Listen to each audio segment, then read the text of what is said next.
back to Barnstable this morning. I'm Sarah Colvin, and joining me live in studio, Assistant Town Manager Mark Ells. Mark, good morning. Good morning, Sarah. How are you? I'm doing well, thank you. And yourself? Great.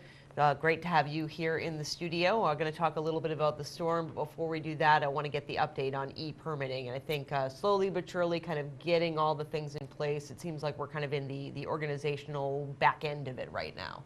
Yeah, we are actually, and progressing well. If you're familiar with the e-permitting project that we're doing, where we've procured a vendor, Viewpoint, to work with us on implementing an e-permitting system for the town.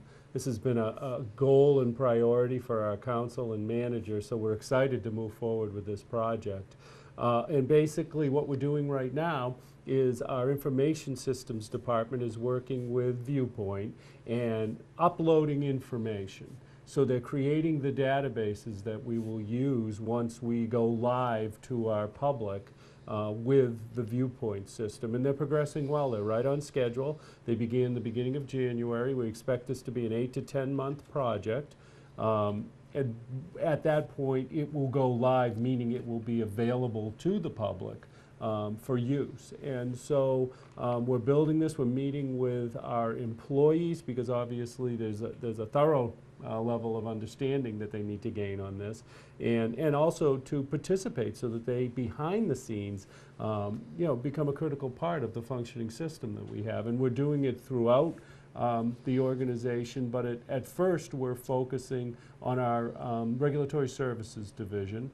There's a couple of other areas we will as well, but building, health, and regulatory services where appropriate. But the primary right now is building and health. Absolutely, and so really when this gets up and going, people will be able to go online and secure permits for a plethora of things. Yes, much like many other communities across the state. And we saw such great success at our senior center and our rec department with users immediately, not only anticipating and wanting this, but immediately becoming users to enroll their children or themselves in various programs.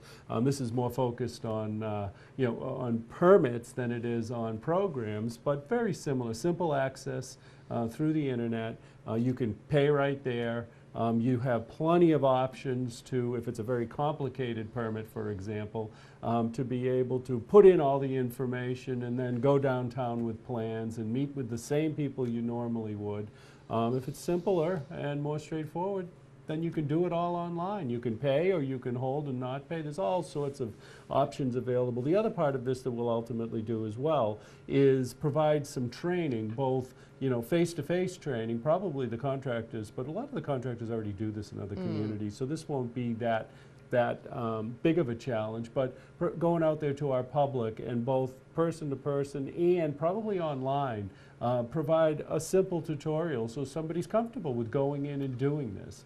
And so hopefully I expect it'll go well and it'll stay on schedule, and next year this time we'll be talking about the success of it, hopefully. That's right. So you said kind of an 8 to 10 month implementation. So when are we expecting to kind of see this up and online? Can we predict when October, that's November is November. what we're planning for at this point. And I'll certainly provide, as I've offered the town council, updates on whatever basis so that people know how we're progressing. I don't foresee any major snags at this point. Indeed. Well, let's talk a little bit about the storm, because we do kind of foresee what some. Storm? Geez, the football issues dropped right off the. Thank goodness. the radar as soon as this popped up. Huh? That's right. You got to get something people to get excited about and to blow out of proportion. But from all the reports I'm seeing and from the updates we got over the weekend from MEMA, it certainly looks like we are going to at least get some high tides and some winds and some coastal flooding and maybe a little bit of snow too. I think you're right. What we're foreseeing at this point is a major storm moving into northeastern area, probably starting late this afternoon. 4 to 5, 6, 7, beginning to see some snow, but that's not the storm yet. Midnight and after is when the storm's coming. So you'll see DPW most likely treating the roads early, and then they'll probably come back in full force around midnight or maybe just before. The peak of the storm right now looks like it's between 5 and 8 a.m. tomorrow. So that's always, a big issue, the timing of anything. With the high winds, we've got a dual challenge here between moving snow and possibly moving trees, especially if they take any power lines down with them. So, these are always taken seriously, but when there's a wind component, it's even a greater challenge for us. And then coordinating with our public and our schools and our, today we have an 11 o'clock with police, fire, DPW, and others to talk about issues like the emergency response, coordinated effort, and to talk about the shelter if they decide to open the shelter, which is over at the intermediate school.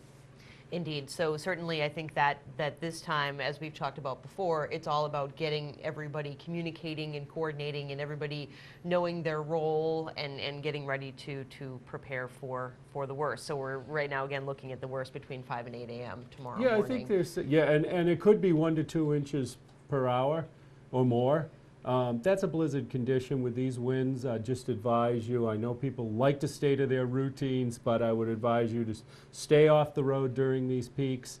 I know it's not convenient, but it's safe, and that's really what we want everybody to do, is be safe. Absolutely, and to be able to let the public works crews do their job if they're going to get out there at the time, and also just be safe. You don't want to have to be compromising the public safety people when they're need to be busy dealing with other things as well. Great. Well, Mark, I thank you so much for joining us. Always a pleasure to have you here on the show. Thank you for having me. And hopefully, we'll wait and see what happens, but we'll probably be in touch again if we do get some snow falling and some wind blowing. Great. Thanks so much. Mark Ells is our Assistant Town Manager, Superintendent of Schools. Dr. Mary Chakowski is next. We'll be back.